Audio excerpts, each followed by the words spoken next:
بسم اللہ الرحمن الرحیم الحمدللہ رب العالمین وصلی اللہ علی محمد وآلہ الطاہرین۔ موضوع گفتگو شیئرز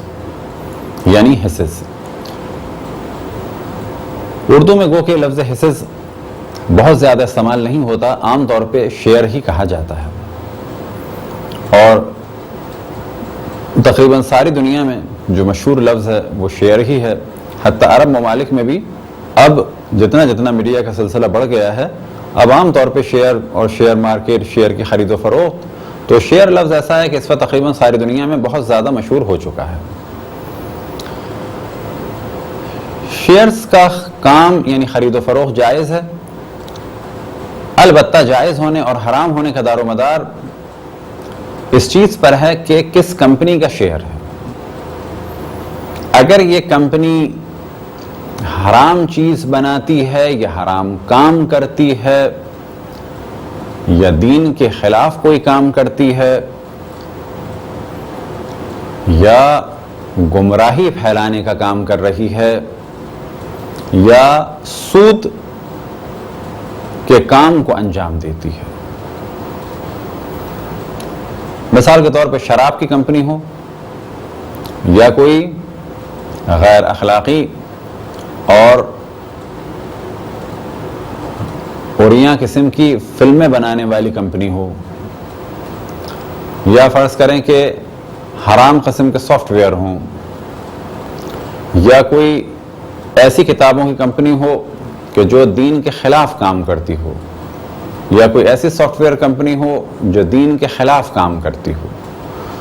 تو جتنے بھی ایسے کام کہ جو شرعاً حرام ہیں، اگر ان کی تجارت کرنے والی کمپنی کے شیئرز خریدے جائیں تو وہ شیئرز خریدنا بھی حرام ہے، کیونکہ یہ ان کی مدد ہے۔ فرض کریں کوئی شیئر خریدے ایک ایسی کمپنی کا کہ جو دین کے خلاف کتابوں کو چھاپتی ہو یا پروموٹ کرتی ہو، تو کہا جائے گا کہ کتب ضالہ یعنی گمراہ کنندہ کتابیں خریدنا بھی حرام ہے، بیچنا بھی حرام ہے، چھاپنا بھی حرام ہے، اور ان کی مدد کرنا بھی حرام ہے۔ پس وہ کمپنیز کے جو جائز ہیں، اب وہ جائز کام کوئی عام سافٹ ویئر بھی ہو سکتے ہیں جو دنیا بھر کے اقتصادی اداروں میں چلتے ہیں، ان کے شیئرز بھی خریدے جا سکتے ہیں، اور اسی طریقے سے بعض دیگر کمپنیز کے بھی شیئرز خریدے جا سکتے ہیں۔ ایک نصیحت ہے خصوصاً شیئر کی خرید و فروخت کرنے والوں کے لیے کہ دھوکہ دینا اور جھوٹ بولنا غلط ہے، لہذا ایک عام سی روش ہے شیئر مارکیٹ میں کہ ایک ایسی کمپنی کے جس کے شیئرز کے بارے میں کچھ نہیں معلوم، بلکہ بعض دفعہ تو یقین ہوتا ہے شیئر بیچنے والے کو کہ یہ کمپنی نہیں چل پائے گی، لیکن جعلی طریقے سے مارکیٹ میں ان شیئرز کو لایا جاتا ہے، کچھ شور کیا جاتا ہے، کچھ دھوم مچائی جاتی ہے، اور غلط قسم کے شیئر سادہ لوح عوام کو بیچے جاتے ہیں۔ اب یہاں پر یہ بات واضح رہے کہ یہ غلط قسم کے شیئر جو ٹاپ کے شیئر خریدنے اور بیچنے والے ادارے ہیں، کمپنیز ہیں، وہ تو ظاہر ہے نہیں خریدتے، لیکن عام طور پر ریٹائر افراد، غریب افراد، وہ افراد کے جن کی زندگی کو یہی سرمایہ ہوتا ہے، تو یہاں پر اس جانب توجہ رکھیں کہ آپ چند پرسنٹ کے لیے اور چند روپوں کے لیے کسی کی پوری زندگی کو ڈسٹرب کر رہے ہیں۔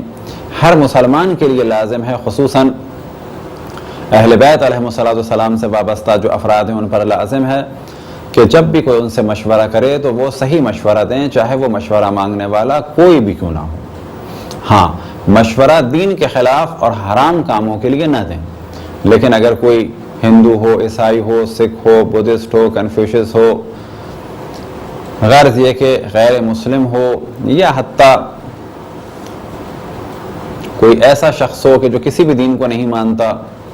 اور اسی طریقے سے مسلمان ہو لیکن غیر شیعہ ہو، کوشش کریں، اور یہ کوشش فقط ایسی نہیں ہے کہ تھوڑی سی کوشش کریں، یعنی اقتصادی اعتبار سے بے شک مشکل اٹھانا پڑے، لیکن لوگوں کو مس گائیڈ نہ کریں، لوگوں کی زندگی کو ضائع نہ کریں۔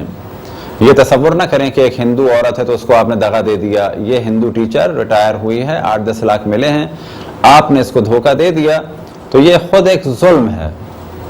کیا اہل بیت علیہ السلام اس خاتون کو دھوکہ دینا جائز سمجھتے ہیں؟ کیا اہل بیت علیہم الصلوۃ والسلام معاذ اللہ اس دھوکے کے کام کو انجام دیتے؟ کبھی بھی نہ دیتے۔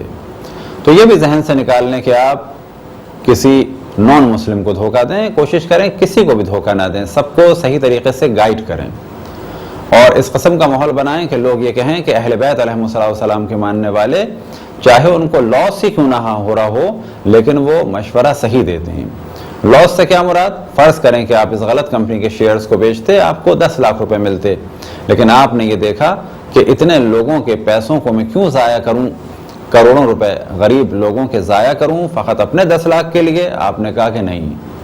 اب کیونکہ آپ نے کام نہیں کیا، ممکن ہے کہ آپ کو 1 مہینے مشکلات اٹھانا پڑیں، لیکن یاد رکھیں جب آپ اللہ کے بندوں کی مشکلات کو حل کریں گے تو اللہ سبحانہ و تعالی کچھ ایسے بندوں کو آپ کے پاس بھیجے گا جو آپ کی مشکلات کو حل کریں گے۔ امتحان اللہ کی جانب سے مہینے، 2 مہینے، 4 مہینے، 6 مہینے، ممکن ہے اس سے زیادہ بھی ہو، لیکن آپ کی مشکلات حل ہوں گی، خداوند تبارک و تعالی آپ کی مشکلات کو حل فرمائے گا۔ تو یہ تو ہے نصیحت شیئرز بیچنے والوں کے لیے کہ لوگوں کو مس گائیڈ نہ کریں، اور اگر اس دوران جھوٹ بولتے ہیں وہ تو قطعاً حرام ہے، اور اگر جھوٹ لکھتے ہیں تو یہ بھی قطعاً حرام ہے، اور اگر جھوٹا ایڈورٹائزمنٹ کرتے ہیں تو یہ بھی حرام ہے۔ بس یہاں تک بات واضح ہوئی کہ حلال کاموں کی کمپنیز جو ہیں ان کے شیئرز کو خریدا جا سکتا ہے۔ اب دنیا بھر میں اس کے لیے کچھ قواعد ہیں، کچھ ضوابط ہیں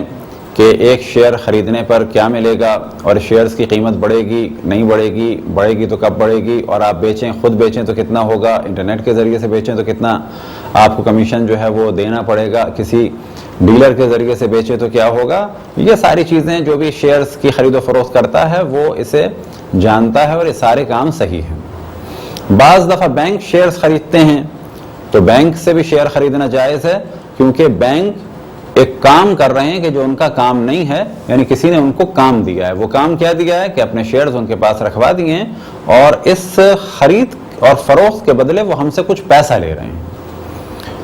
اور یہ پیسہ کیوں لے رہے ہیں؟ کیونکہ یہ ان کا کام نہیں ہے۔ تو یہ تصور کرنا کہ بینک میں جتنے بھی کام حرام ہیں تو یہ تصور بھی غلط ہے۔ بینک کے بعض کام بالکل جائز ہیں، مثال کے طور پہ یہی کہ بعض فیسلٹیز پرووائڈ کرتے ہیں، سروس چارجز ان کے لیتے ہیں، تو یہ قطعاً جائز ہے۔ اب مختلف کمپنیز کے مختلف قواعد ہیں، یعنی ان کے پاس مختلف رولز بنے ہوئے ہیں، اور جس کمپنی کے بھی شیئرز کو آپ خریدتے ہیں ان رولز کو مد نظر رکھتے ہوئے تو در حقیقت یہ شرط کا قبول کرنا ہے، یعنی کمپنی نے ایک قانون بنایا اور اس میں کچھ شرائط لگائیں، آپ نے جب شیئر خریدے تو ان قوانین کو آپ نے قبول کیا ہے۔ اسی طریقے سے جب کمپنی نے شیئر بیچے ہیں تو کچھ شرائط پر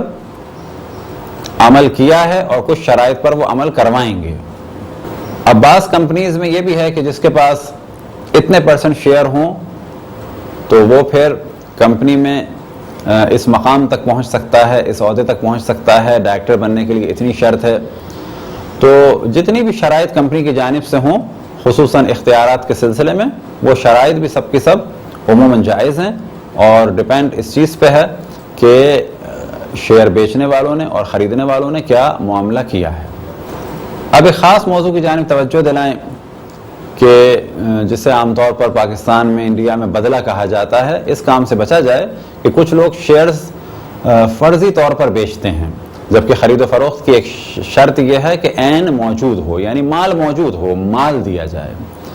اب ہو یہ رہا ہے مارکیٹ میں کہ کچھ لوگ بانڈ بیچ رہے ہیں، کچھ لوگ شیئرز بیچ رہے ہیں، جبکہ ان شیئر کا وہ وجود ہی نہیں ہے،